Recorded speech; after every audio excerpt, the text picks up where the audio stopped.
College is expensive, really expensive, and I suspect you did not need me to tell you this. And it is a problem as more jobs are demanding a college degree. So what if college was free?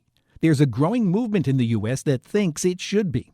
That's what Michelle Miller Adams writes about in her new book called The Path to Free College, in Pursuit of Access, Equity, and Prosperity. Dr. Miller Adams is a professor of political science at Grand Valley State University and a senior researcher at the W.E. Upjohn Institute for Employment Research in Michigan. I asked her why she took on this project. Why talk about free college? So, like a lot of your listeners, I imagine, I grew up at a time when a university degree was affordable for someone who is in the middle class. My parents could send my brother and me to public university in California on their very middle class salaries without incurring a lot of student loan debt. And if a student was from a low income background, they had access to Pell Grants that would cover most of the cost of the full cost of attendance of a four-year college. And as your listeners all know, that has changed a lot. And now student loan debt, the need to borrow for a four-year degree and even some two-year degrees is really high. The average student graduating with any student loan debt has something like $37,000 in debt.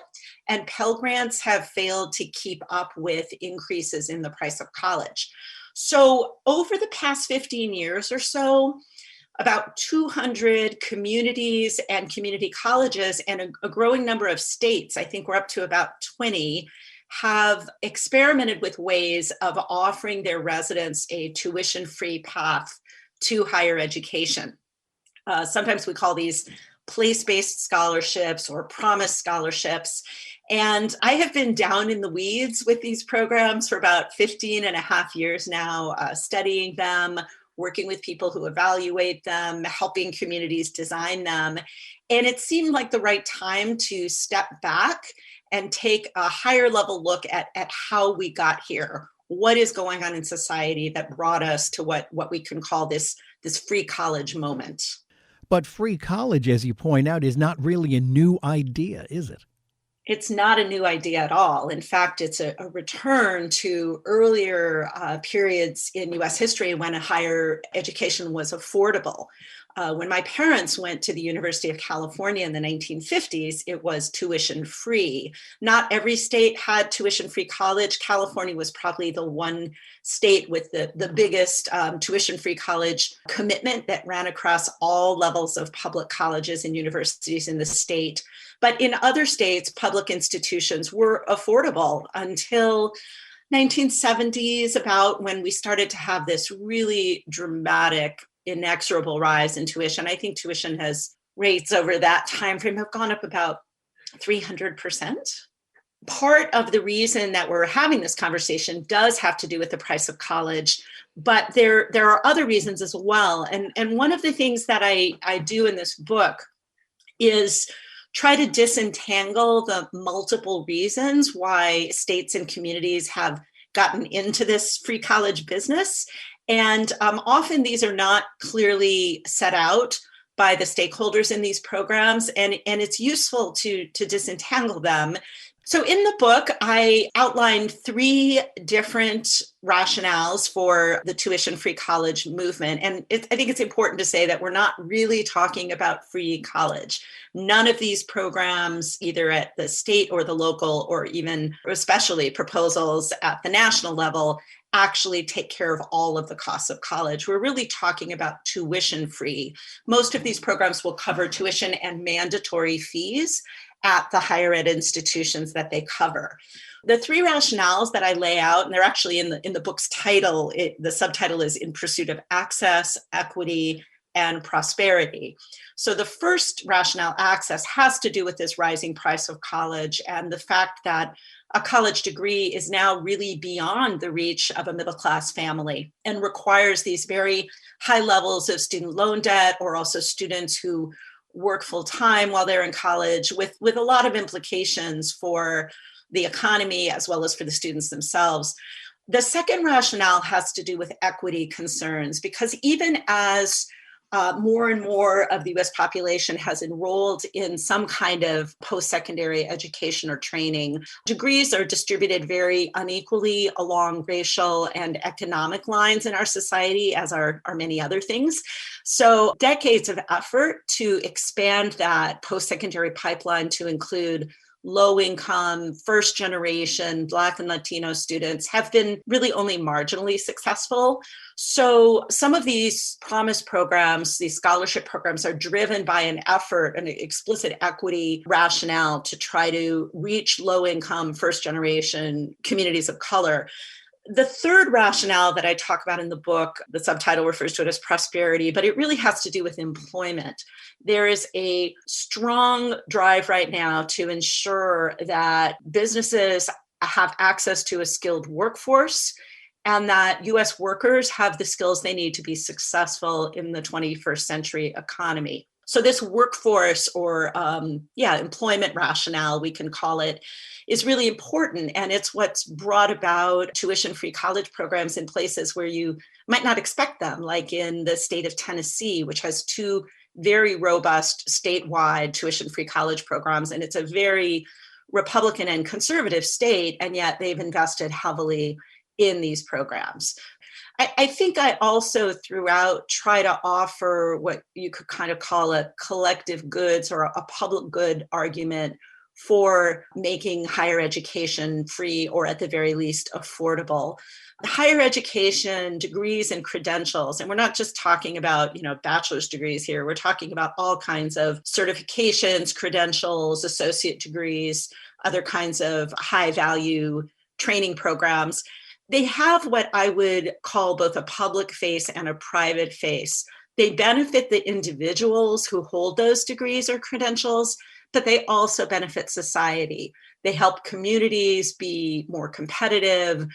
They help employers meet their needs. They have public benefits that go beyond the benefit that just accrues to the individual earning the degree or credential.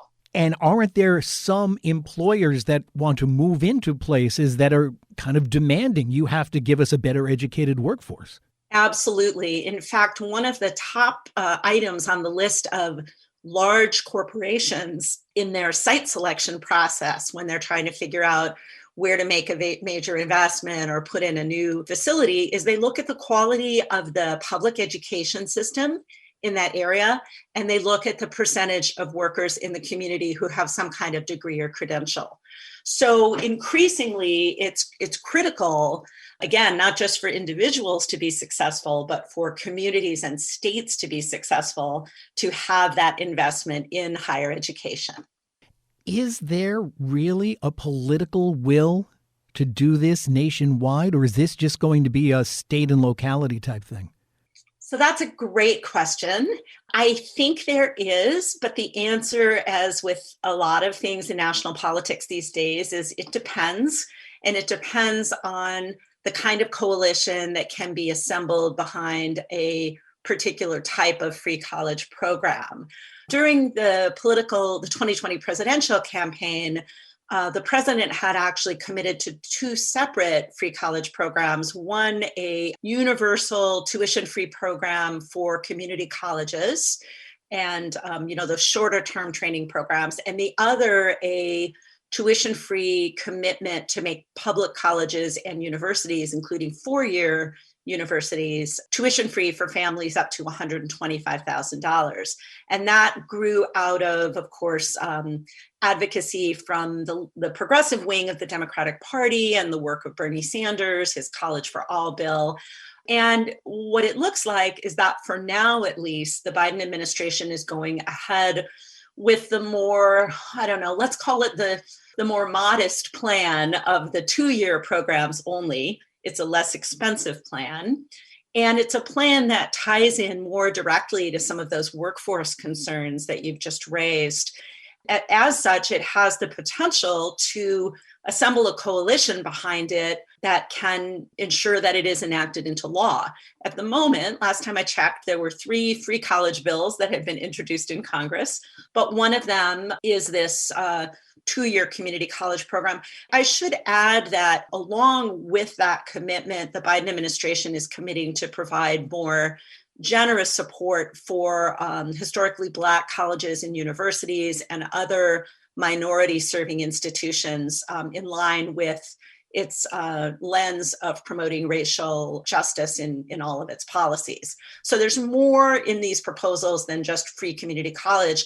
Happily, there's also some money for these community colleges to experiment and apply these support programs that help first generation students be successful in college once they get there, because we're not talking about a program where we just want to send more people to college. We want to make sure they pick the right kind of post-secondary program and that they are able to complete it. That's what's going to bring value to them and to employers and the broader community. One of the more inelegant arguments I hear against this is, hey, I paid my tuition, so you should pay yours. You are absolutely right. That is heard often, and it is inelegant.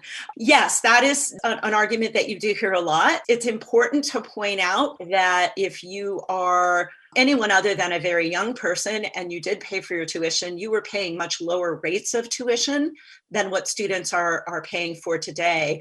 There are a bunch of calculations out there. I don't have them at my fingertips, but there are calculations around, how many hours you would have had to work at a minimum wage job to afford average college tuition at a public institution in the 70s or the 80s versus today. And by any measure, the rate of increase in the cost of tuition has been so high that comparing your tuition rates of even maybe 15, 20 years ago to what people are paying today is not really a fair comparison.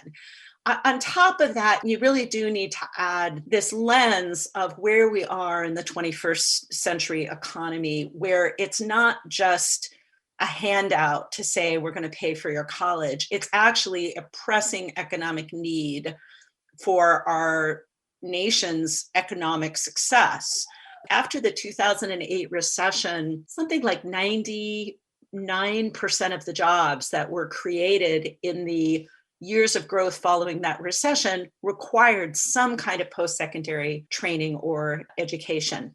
And so increasingly, and nothing's going to change with the jobs of the future, to have a workforce that is making its contribution to our economic success, we need to make sure that college is affordable and accessible.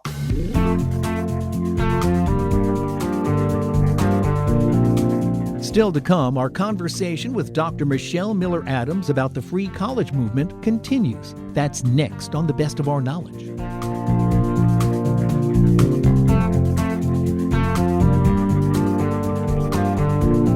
Got any questions or comments about the best of our knowledge? Send them in. Our email address is knowledge@wamc.org.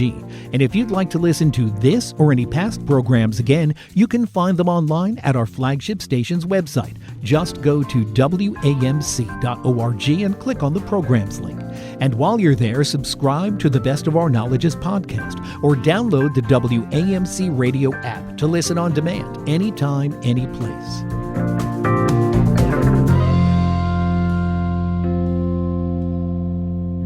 This is The Best of Our Knowledge. I'm Bob Barrett, and our guest is Dr. Michelle Miller Adams, a professor of political science at Grand Valley State University in Michigan and a senior researcher at the W.E. Upjohn Institute for Employment Research in Kalamazoo. We're talking about the free college movement and her new book, The Path to Free College, in pursuit of access, equity, and prosperity.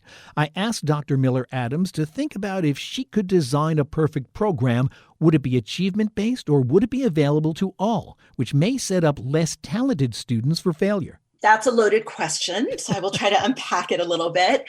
For me, the perfect plan is not achievement-based. If the goal of a plan is to broaden that pipeline, to provide opportunities for upward mobility for communities, populations that have not had access to higher education in the past, and to really enrich the nation's human capital, the pipeline needs to be as open as possible to bring in those new populations. If you put a GPA floor or an attendance requirement or other kinds of hurdles in front of people who need to pass those hurdles to access the scholarship, you're essentially going to screen out many of the people you're trying to serve. However, that being said, it's a terrible idea to set people up for failure in higher education. And that's why providing guidance to students in high school and to adults who are considering going back for some kind of degree and credential around what is the right fit for them, what kind of post-secondary program should they be pursuing is absolutely essential. And it tends to get short shrift in these discussions, which tend to focus on money. But let's keep in mind, community colleges are the major provider in the nation of career and technical education. I saw something this morning on Twitter, I guess, that said it was a for-profit college saying, basically, we shouldn't be shut out of this because, look, we have trained all these welders. Well, community colleges have trained at least as many welders as the for-profit sector. So career and technical education is very available in our community college sector. And for some people, a very short-term, hands-on, practical, applied credential is going to be a better fit than a more academic path. When it comes to providing tuition-free college, and we're talking about the U.S. system here, how do we compare with the rest of the world? That's a really interesting question because it's changed over time. The US higher education system was known for most of the 20th century as a very democratic system, small d democratic, dating back to the GI Bill, which dramatically broadened access to colleges and universities for returning GIs, many of whom came from working class and middle class and lower income backgrounds. The US higher ed system was always known as one that was accessible to much of the US population. Now, did we always make good on that promise? No. Was the GI Bill shaped by racial exclusion? Yes, it was. But it's changed over time. Higher education is much more affordable in Europe, but fewer people were able to take advantage of it. And that has changed. And now college going rates in Europe are higher than they are here. And that has to do with price, our prices.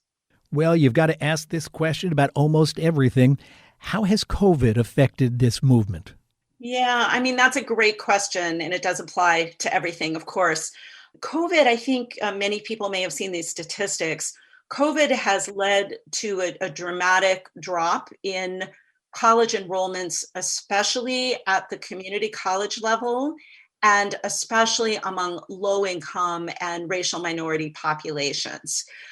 There are very obvious reasons. COVID has been accompanied by a widespread economic crisis that has hurt lower income families and individuals more than anyone else. The wealthy have kind of done okay through COVID. And of course, it's created crises of childcare and problems with women needing to lead the workforce and people needing to leave college in order to be able to care for their families or make enough money to live. There are also people who didn't relish the thought of virtual learning, and I can't say I blame them.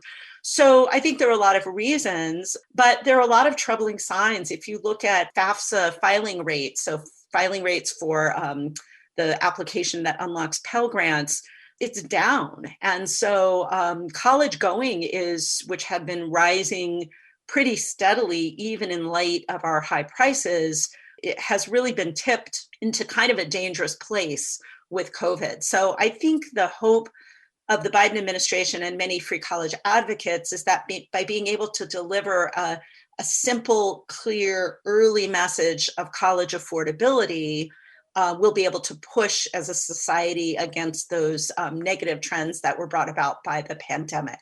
You spoke about how the wealthy are doing just fine, and it reminded me you did mention the 2019 varsity blues scandal. You seem to think that was just, standard operating procedure, isn't it? Yeah, it was a little beyond standard operating procedure because it was actually illegal and people did go to jail and pay fines as a result of it. But that varsity blues scandal, the college admission scandal, I think really brought attention to some practices that have been widespread in the college admission field for many years, and that work to the advantage of more affluent individuals. So maybe, photoshopping your kid's face onto the body of an athlete in an obscure sport isn't done all the time and is illegal, but certainly making sure that your child has had the opportunity to play that obscure sport while in high school and be able to apply as an athlete, or being able to invest in essay writing help or a college application coach, or take admission exams and retake admission exams and take prep courses for admission exams. That's all perfectly legal and standard practice among more affluent families who are in that world of competitive college admission.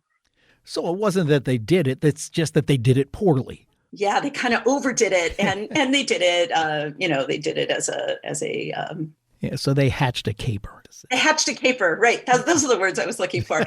But it's probably a good opportunity to mention that the free college movement has learned a lot from 15 years of these, I don't really want to call them experiments because they're very embedded, these initiatives at the state and local level.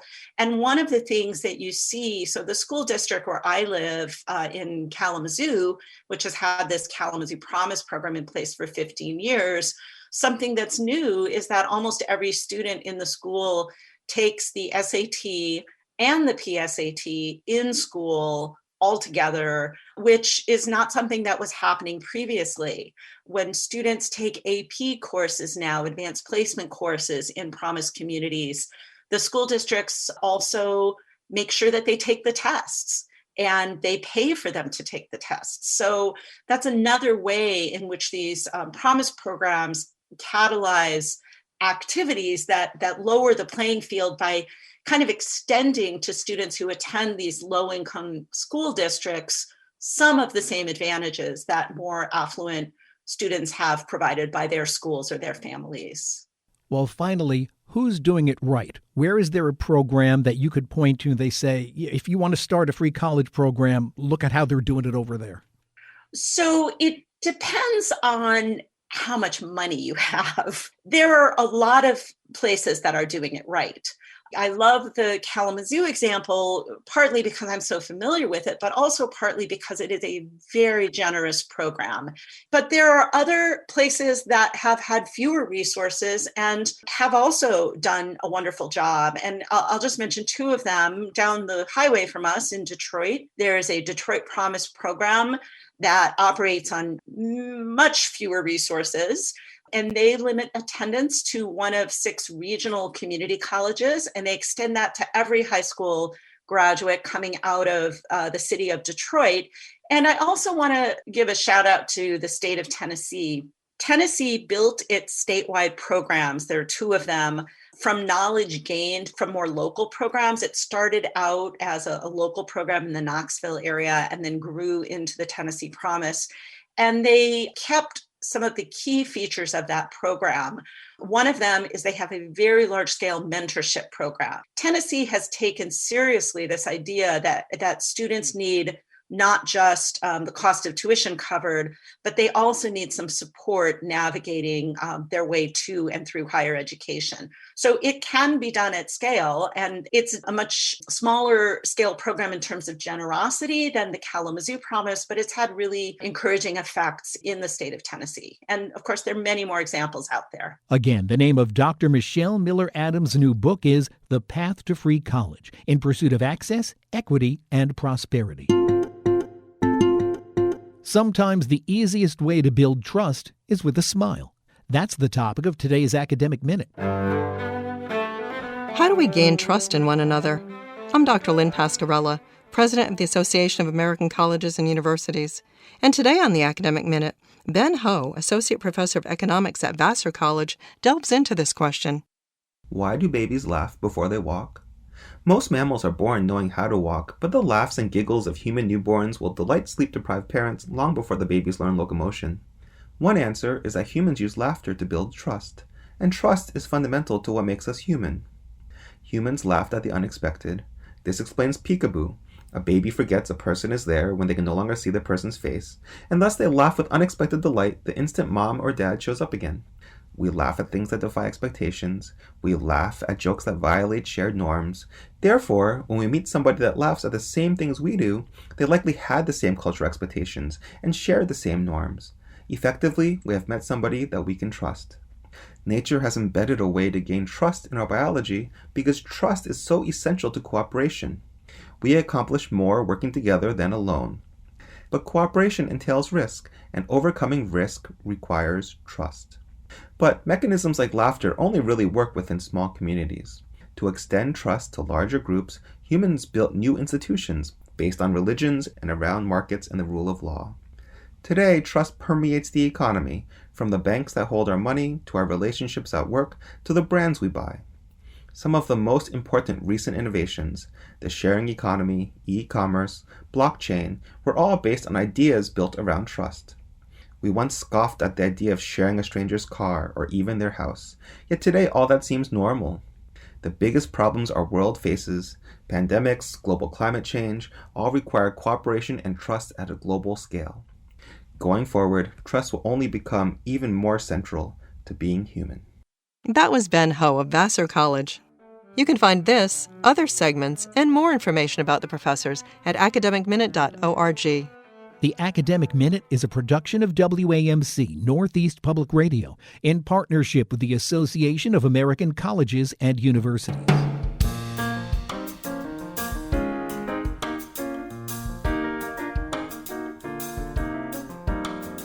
That's all the time we have for this week's program. If you'd like to listen again, join us online at our flagship station's website. Go to WAMC.org and click on the programs link.